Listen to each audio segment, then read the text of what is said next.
Nu har jeg siddet heroppe i en halv time, og den kører ikke videre, og jeg synes ikke, det er rart, og jeg vil gerne ned, og jeg vil gerne ned nu, og det skulle have været sjovt at være i Tivoli.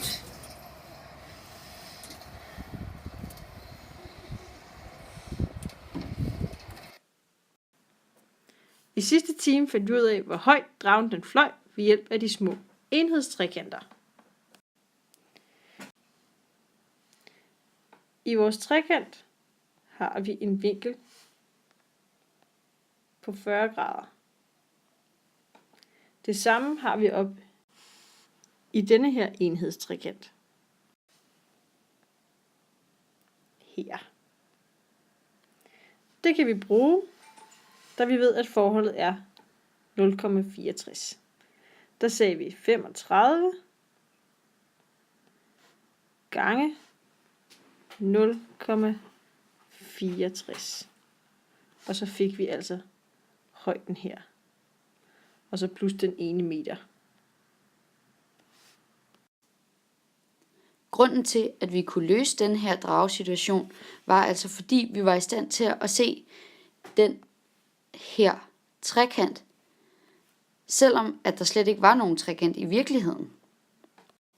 Kan du måske se nogle trekanter her? I 1800-tallet, da man skulle finde ud af, hvor langt der var mellem de forskellige steder i Danmark, blev man nødt til at bruge den viden, man havde om trekanter, til at måle det op. Og pludselig kunne man se Danmark i trekanter. Og for at kunne løse den opgave, som vi skal arbejde med i morgen, er det også ret smart at kunne se verden i trekanter.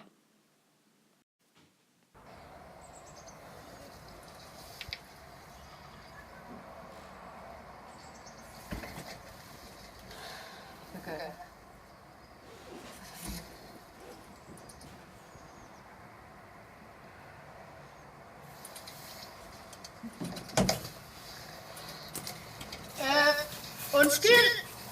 Det er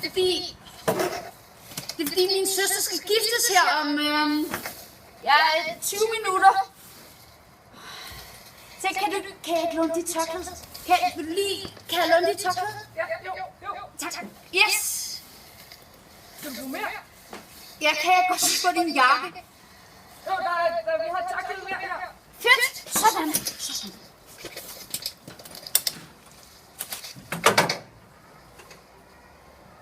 Sådan der.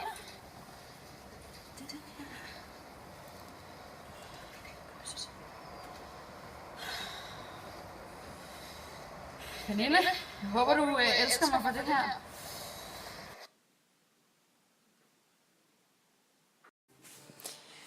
Det er klart, at Louise hun bliver både led og ked af at sidde oppe i Pariserhjulet, når hun egentlig skal til sin søsters bryllup.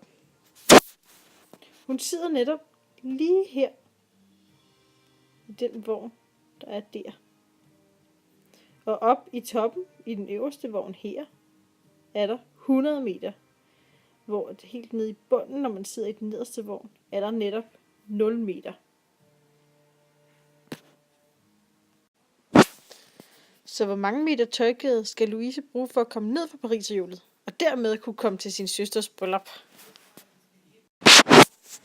Psst. Du kan jo se, om du kan se nogle trekanter i Pariserhjulet. Ses i morgen.